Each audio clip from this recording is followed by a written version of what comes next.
Hello, my name is Mary Versteeg. I'm from the United States of America. I was born in a state called New Mexico. Um, it's basically desert with rivers and mountains and valleys. It's very beautiful there. I would say the sky is turquoise. I went to college in Indiana, so I'm familiar with cold weather. I had to dress in layers and wear coats and scarves and hats, just like all of you have to in Russia.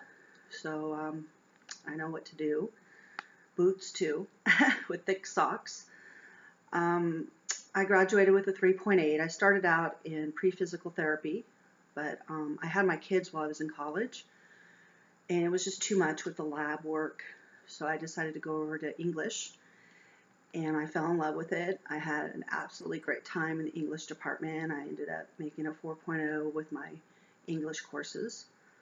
I especially liked writing, and I do love to teach students how to write. Um, so I would say when it comes to that, I enjoy working with teenagers and adults because they're more into that level where they can start writing things like essays and paragraphs and sentences, etc. But I still like the young students too. I've been working with young students in Taiwan for the last year and a half. I wasn't too sure about it at first. It was a little rough to work with the young students, but now I really caught on and I know how to get their attention and how to go from one thing to the next to keep their attention. They do have a shorter attention span, of course, because they're children, but I've had a lot of fun with them. I use a lot of music. I use a lot of games. Some of the games I've made on PowerPoint, like matching games and guessing games. Some of the other games that we do are racing games where, for example, there's a racing game that they really like where I have these little colored balls and I put them in a box on one end of the room. I divide the class into two, and then I say green, and they race and they find the green ball and they race back, and whoever gets back first wins. So I do incorporate a lot of games into my classroom. Um, and we focus a lot on vocabulary. Last year we had a syllabus that was pretty good. It went a little too fast. We only meet with students once a week here. I teach at 4 different schools, and we only meet with them once a week. So it was a little frustrating having enough time to do everything that I needed to do. So they kind of changed the syllabus the next semester and gave us 2 weeks to teach one topic rather than 1 week to teach each topic. And that went a lot better. They're doing that again this year, but they're going over the same things, same vocabulary, the same sentence patterns, the same classroom English. Everything's the same. So I've tried to add to it, like I've made omelets with the kids and taught them about where omelets come from, and I even made omelets for them, and I let the sixth graders make their own omelets. I've also made fruit salads for them. We played a game where they had to smell. I put the cut up pieces of fruit into a cup and then put a napkin over it, and they smelled it and tried to guess what kind of fruit it was. We played a game doing that. Um, I've also added vegetables. We didn't do vegetables last year. It wasn't in the syllabus this year, so I've added that. And you know, I go ahead and go over vocabulary that the school wants me to do, but I've added to it this year because I have the same students this year that I had last year, except for different third graders because the sixth graders left.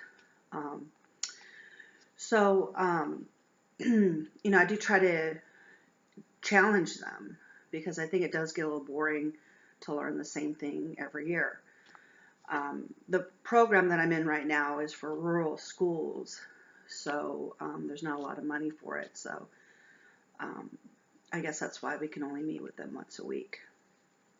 I also do English Village. They have different villages throughout the county that I'm in where the kids come, and the building has been transformed into a ship. and they go through a lobby and they go through a waiting area and a check-in and security, and then they go into the ship, and then we teach them vocabulary and sentence patterns, and we give them dialogues to talk, to speak with, and then we go up and make waffles with them. They get to make waffles, and then the second half of the day they go into the shopping area, and they go through a currency exchange, an ATM, and then a shop where they actually get to find things and shop for them. So that's a lot of fun for the students, and I really enjoyed doing that. I think that anytime you can make it realistic, that's really good for the students. So that's basically what I've been doing for the past year and a half here in Taiwan. Before that, I was teaching in Cambodia. Cambodia is a little rough, so I decided to leave. There's a lot of crime there, and I was being targeted as a foreigner. I had my purse stolen quite often, and things had to be locked up all the time. It was just sort of a dangerous place, I think, to be as a single woman. But basically what I was doing there is I was teaching at an international school, and I was teaching second graders. And then after school, I went and taught at a university to make more money. So it was just sort of like, having to switch gears, but I really enjoyed it because it was challenging. I think that's one thing about your school that I really like. I like the fact that, I'll be teaching the little kids one day, and then maybe the teenagers another day, and then the adults another day, or a mixture of those three during the day, because that's more of a challenge, and I enjoy a good challenge. I'd say the reason that I love to teach is because I find it challenging. I get bored easily, and I never get bored teaching. There's always something new that's going on. There's always a student that's a challenge that you need to help more. There's always a lesson that can be improved. And then there's that really good feeling you get when you've taught your students something, like when they take the test at the end of the year and they do really well on it, and you're like, yeah, I taught them something. Or you have that student who really struggled and they do really well on the test, or they start talking to you in English, and it's really funny. I had some students last year who just had a really hard time speaking English, and now they're coming up to me and they're speaking to me in English, so that really feels good. So I guess number one, like the challenge, and number two, I love it when my students actually learn something. Why Russia? Why do I want to go to Russia? Well, I studied a little bit of Russian history. I know about the czars. I don't know all their names or the dates, but I know about the czars. I'm really interested in seeing St. Petersburg and the palaces and the architecture that's there in Russia, and going to the theater and going to the opera. I've actually been on Duolingo learning a little Russian because I do plan on going to Russia regardless of who hires me. That's my goal. So I want to learn the Russian language. I think it's a beautiful language. I love it when people speak Russian. I think it's really very beautiful. I love the architecture. I think I'll probably like the food too. That's one thing about here. I really don't like the food. I have to do all my own cooking. Thank goodness there's some American stores here where I can get American meat and cheese and things like that, so I can make my own food. But I'm looking forward to trying Russian food and learning about the culture. I also like your president. I'll admit that I really have a lot of respect for President Putin. And I just want to learn more about Russia. I also want to fit in better. Like here, I get stared at a lot. There's not a lot of foreigners here, and so I get stared at a lot. And I just feel like if I move to Russia, I'm just going to fit right in. Nobody's going to stare at me until I say something.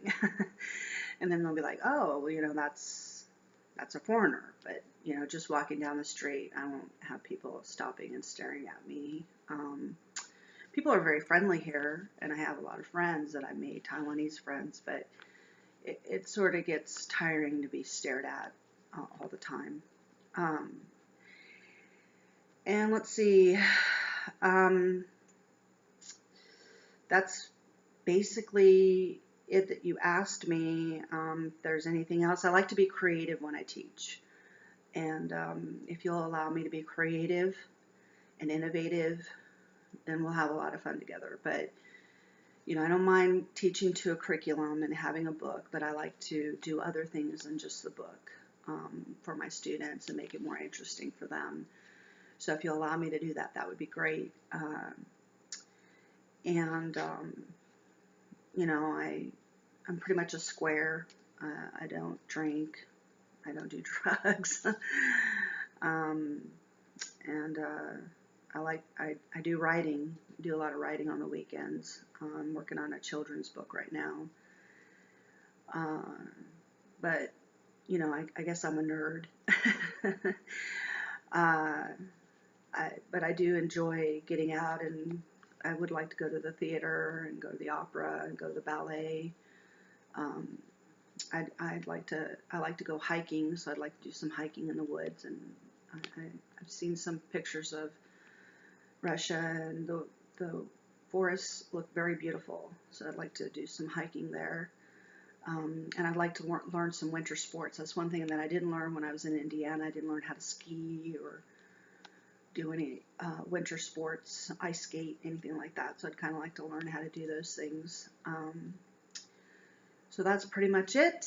That's my introductory video. If you have any questions, I guess we can cover them during the interview. Have a wonderful day, and thank you for watching. Bye-bye.